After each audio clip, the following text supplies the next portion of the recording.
Hello, and welcome to Talk to Stu with me, Stu Magoo. So, I have been asked a question recently, and it's a question that I've come across quite a lot, maybe not as frequently as some of my other FAQs, but this video is talking about that, which is what should I do to prepare for death? Bit of a morbid conversation, but something that is very important for us to talk about. So, this is a short video just to go over some of the things that you might need to consider. And as always, if you find this video useful, please consider liking, sharing, subscribing, and clicking the notification bell. Okay, so what do you need to think about when it comes to preparing for end of life? Which is something that comes to us all at some point. We can't avoid it, it's there. What do you need to think about? Well, there's a few things that most people would normally have to consider. So the first thing would be making a will. Another thing might be funeral arrangements as well, but also you might consider things such as making a living will and also lasting power of attorney. So I'm going to do some quick things about those. So first of all, making a will. That's probably one of the most important things to get straight before you shuffle off, as they say. Making a will needn't be an onerous affair, and quite often we might think, well, I've got very little to my name. Do I even need to make a will? Chances are is yes, you do. Even if you don't own a property and don't have a lot of money in savings, it can be very useful to the people in your family, the people that remain, who might be dealing with sorting things out for you afterwards. Might be important for them to have direction on the things that you need to do. So it might be what the funeral arrangements are, first of all. It might be what items of property that you own in your house, in your flat, or wherever it is that you live, that might be sold, for example, to go towards meeting funeral costs, things like that. Indeed, it might also be that you divide up some of that remaining property between family members or friends as bequeathments for them to have something to remember you by in the future and things like that. There may even be items of value that you have that you want to pass on to other people, and you have specific requirements around that.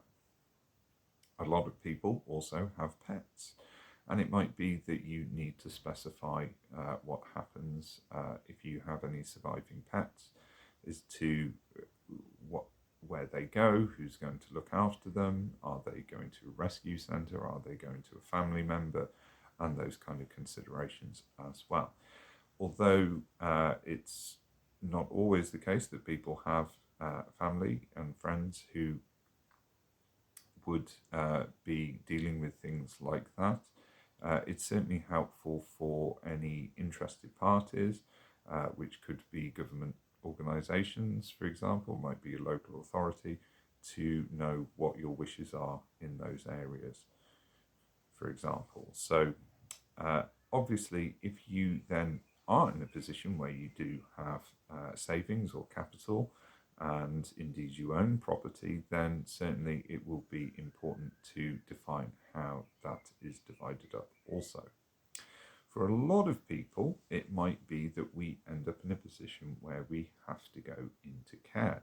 Now, that is a frightening thing for a lot of people. Nobody wants to go into a care home, and indeed, as I always say, most organisations involved in care for older people don't want to see older people go into a care home unless it's absolutely necessary anyway. From the local authorities' point of view, it's quite expensive for them to pay for your accommodation and care costs if they're footing the bill, or even partial payments towards the overall bill.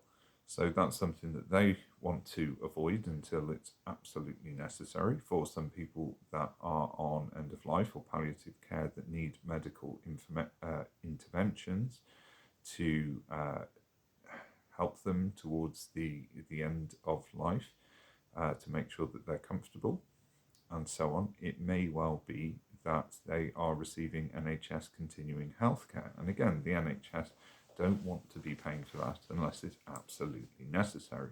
And indeed, most of us involved in the caring professions also have the general feeling and idea that it is better for a person to remain in their own home for as long as possible.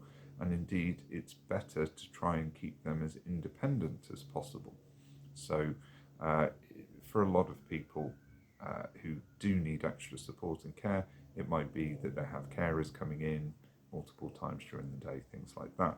So it's only usually really in a situation where a person really cannot look after themselves at all, and that there's a serious risk to their safety if they were to remain in their own home, for them to need to move into care anyway. But should you go into care and you have property or savings, then your property and savings may well be used to pay for that care, and that does unfortunately supersede whatever you have put in your will. So if you, for example, have said, I want half of my property to go to my one son and half of my property to go to my other son, then what will indeed happen is your care is paid for first and the remainder is divided equally between the two sons.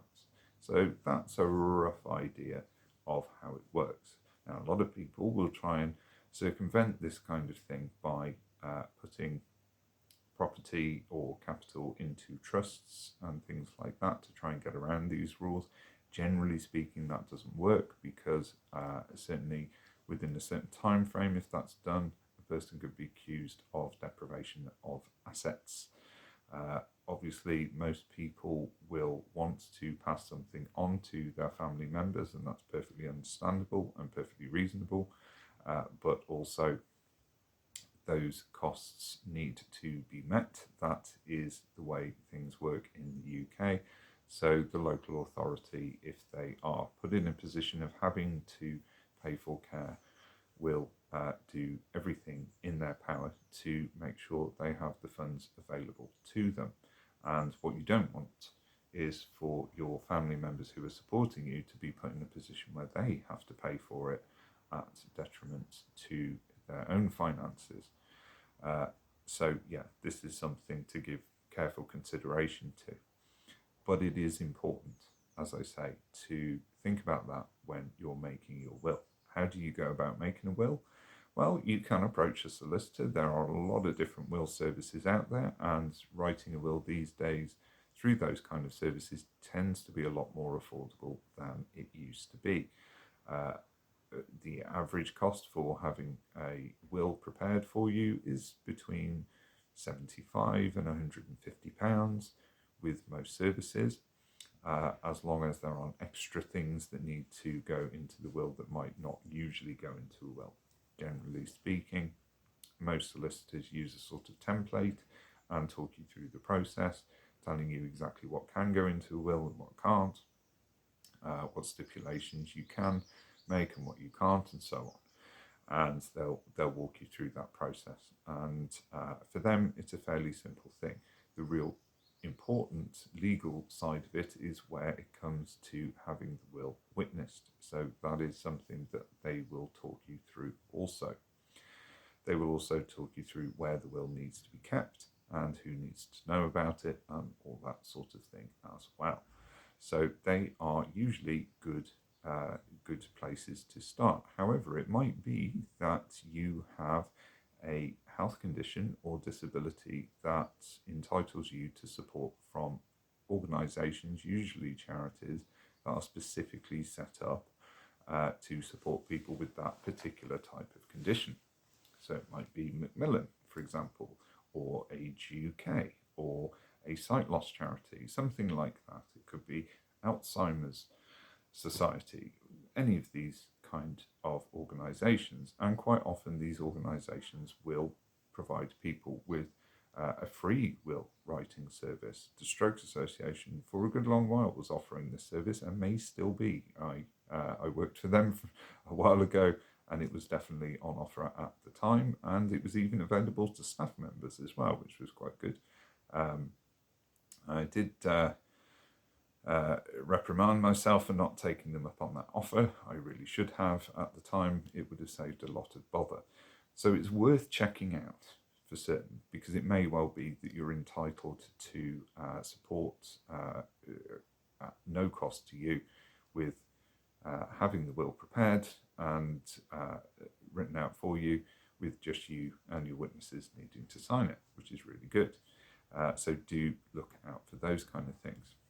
Now, what's a living will? So a living will is something that you would put into a will, which would be about how your end of life is managed when you're in a position that you don't have mental capacity to do so for yourself. So this could be about how your care is dealt with, or things that you might want to happen when you're in a position that you can't do that yourself. This is a bit of a more complex area, and so that is something that you need to look into before doing it, because unfortunately having a living will doesn't supersede lasting power of attorney or any other legal concerns or best interest decisions that might be made by other organisations. So a living will can be a useful thing in some situations, but not in all. So think very carefully before going towards doing a living will, as it may not be what you need.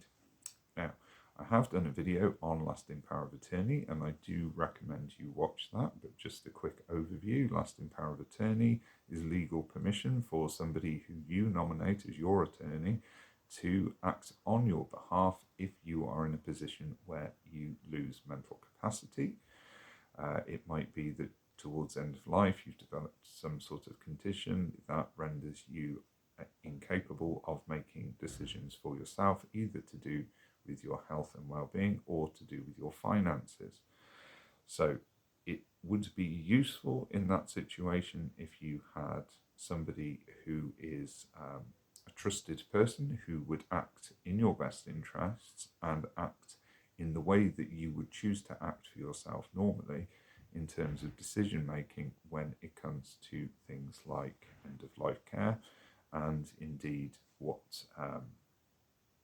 should happen with your care. It might be that you may have specified that you wanted a certain kind of support, or to go to a certain kind of area in a care home, and they would know what it would be that would make you happy had you got mental capacity yourself, and be able to act on your behalf to make sure those things happen in the way that they should. Okay. It might also be that they are able to step in.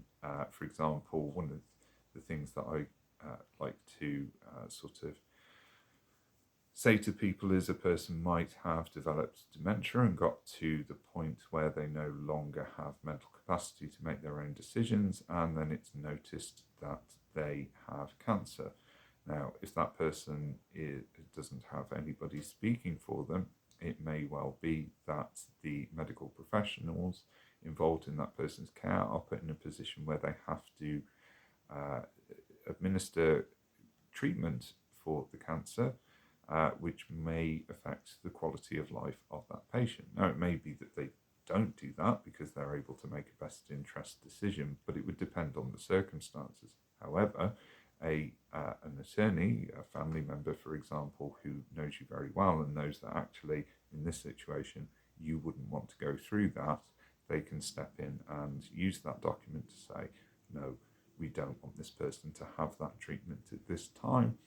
We just want you to make them as comfortable as possible. So those are sort of examples of where the health and well-being comes into it. So lasting power of attorney is something to think about. Again, this is something that can be set up by a solicitor, but often the costs involved are quite expensive.